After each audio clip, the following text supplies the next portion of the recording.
further layer of media coverage.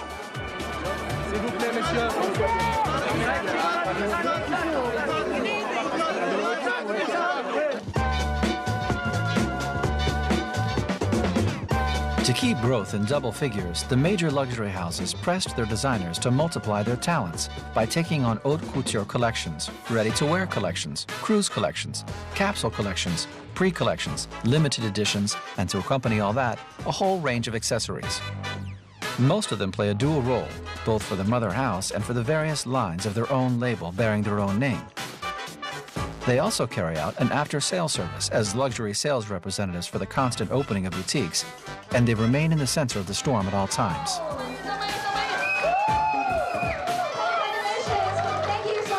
We can no longer change the system. We are the sorcerer's apprentices. Unfortunately for now, that's the way it works. Perhaps the crisis will change all that, but for now it's not the case.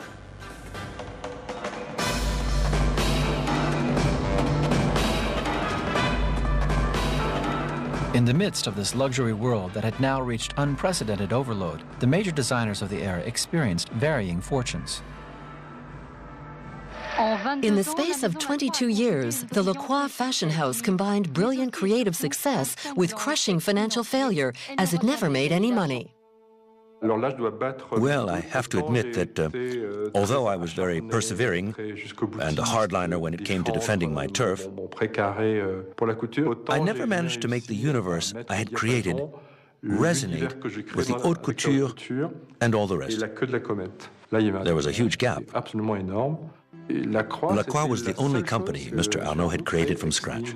The house was neither conquered nor bought. He was always very proud of it. During the final conversation we had together, he clearly told me that he didn't want to lose face, that it was a child we'd had together. Having owned the Christian Lacroix fashion house for 18 years, Bernard Arnault sold it in 2005 to Americans, the Phallic brothers, who closed it for good in 2009. This fashion show was Christian Lacroix's last. Since then, he has returned to his first love, designing costumes for opera and theater. I'm no longer angry about it. Once I knew the workers had found work again at Dior and Chanel, I was at peace. I was at peace during all those years. I now view the fashion shows with great detachment, but affection all the same. I didn't regret it. We closed Pandora's box. That's fine. Really.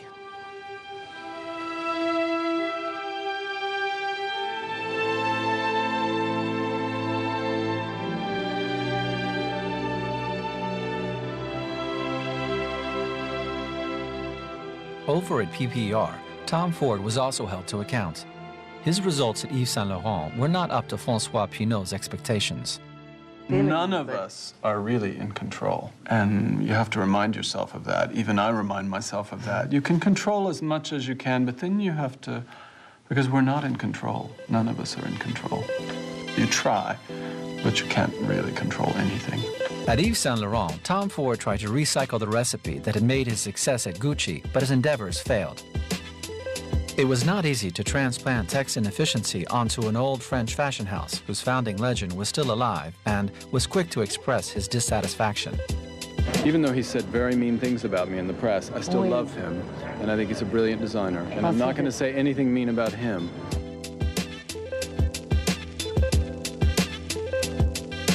It's a very mixed thing, you know. I feel one moment very sad, and the next moment I feel really quite free.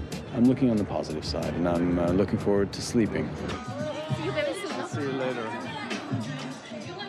When his contract with PPR ended, Tom Ford preferred to throw in the towel, pocket his shares, and return to the U.S. There, he bounced back by fulfilling two dreams. First, with the prestigious feature film, A Single Man. Then, he created his own fashion house, with a top-of-the-range ready-to-wear line, which he reserved for a very restricted clientele.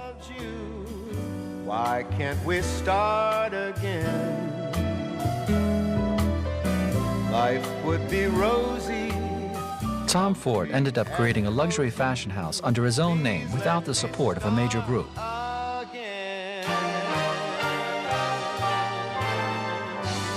But even where success was present, dealings with the group's designers were not always easy. In 2007, at the end of his contract with Dior Homme, Hedi Slimane did not manage to reach an agreement with LVMH regarding the conditions for its renewal.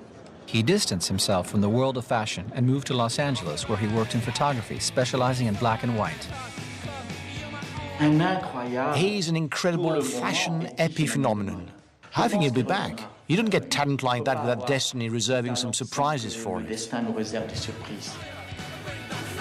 And sure enough, Slimane returned to fashion with Saint Laurent in 2012, the same house he had started in 15 years earlier. After it was bought by PPR, the McQueen house continued to develop for 10 years, producing lines for women and men. With the sincerity of a tormented soul and without falling into the traps of irony and mockery, Alexander McQueen's fashion shows were like comments on the industry, or even on the era. Instead of weakening his position in the fashion world, his creative integrity earned him the unanimous respect of all those in the profession who were touched by his aesthetic brilliance.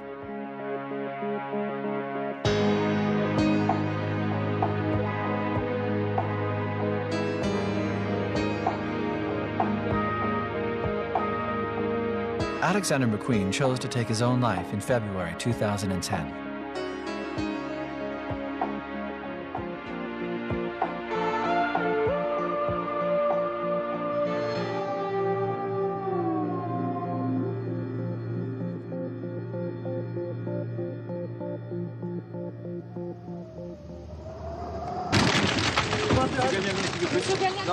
John Galliano has been sentenced for anti-Semitic slander. The judges took into account the written apology from the designer that was fired from the House of Dior. The apology explained that the designer's behavior was a result of alcohol and drug addiction.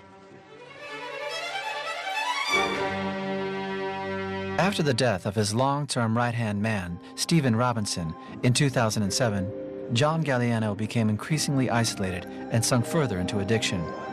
The gap widened between the heavy responsibilities of his job at Dior and his personal condition until he became a mere shadow of his former self.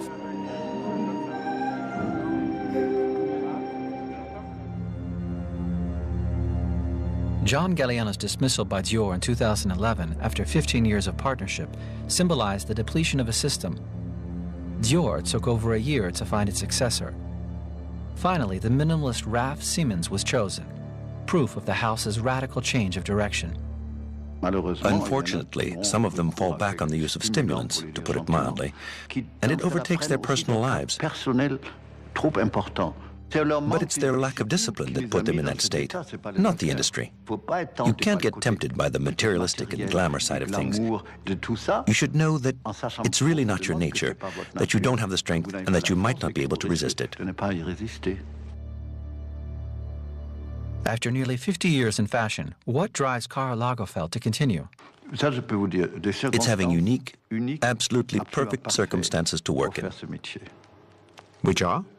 Well, I don't have any financial problems. I just clap my hands and things happen. Others have to struggle with investors and the likes. I don't have that problem. I can do what I want, where I want, when I want. It's not the same. Karl Lagerfeld's talent is having gone beyond his status as fashion designer to become an absolute icon of his era. Seeing Karl Lagerfeld appearing identical on each image and true to himself, whether it's in Shanghai, Paris, or New York, that's the supreme intelligence of the celebrity mechanism of image repetition. Building a character, what he calls the puppet, is the symbol of that. Although he refuses the status of artist for his fashion, Karl Lagerfeld has, without a doubt, reached that status with a Warhol-like stance on an increasing number of support and services on sale everywhere. I know how to camouflage that with the gift of gab, but otherwise it would be horrible. In 15 years at Louis Vuitton, Marc Jacobs has clocked up partnerships with the greatest names in contemporary art, such as Steven Sprouse, Takashi Murakami, Richard Prince, and Yayoi Kusama, transforming the LV monogrammed brand into a veritable luxury factory. The New York designer has risen to the ranks of the major designers of his era. In addition to creating for Louis Vuitton, the hyperactive and entertaining designer notches up collections for Marc Jacobs and Marc by Marc. He gave credibility to Louis Vuitton's ready-to-wear collection with his typical specificity, a very ironic, tongue-in-cheek talent, even handcuffing his models to their handbags. Feeding off the power of Louis Vuitton and even having fun with it, He seems totally at ease with the constraints that a luxury group career impose on him. A perfect being in a perfect world where everything that happens benefits me completely. So it doesn't mean, it's nothing about perfection.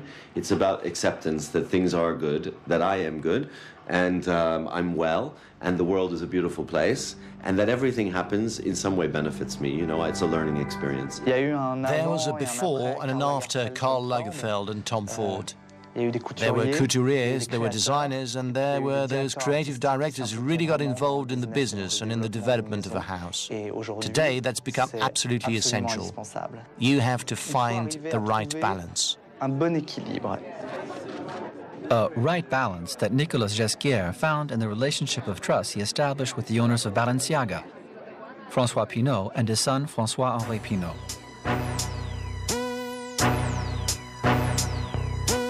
His fashion shows displayed his avant-garde stylistic research, and more wearable versions of these designs appeared in the shops. In the space of 14 years, he has patiently deployed this strategy, producing bags and perfumes, and has ended up making Balenciaga into the most state-of-the-art of fashion houses, attracting an ever-increasing number of enlightened followers. The complex-free abandon of the 1980s was swept aside by the cerebral severity of the 1990s, which in turn became covered in globalized luxury logos at the beginning of the millennium. Moving forward, does it not stand to reason that a new generation will come along and change all that? Fashion never stops. It comes in waves. Sometimes there's a big wave, and you can see it coming from a long way off. It's not necessarily the biggest wave creates the biggest splash on the beach. It might be an undercurrent that went unnoticed, and which all of a sudden splashes everyone, towels and sun hats and all. If fashion stopped changing, life would be no more.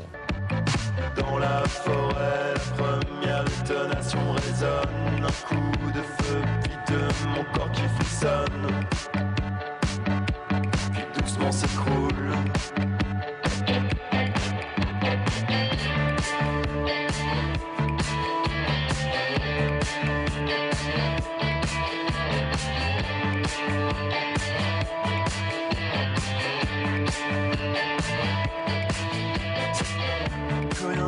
Plus un bruit, personne n'a rien vu par chance.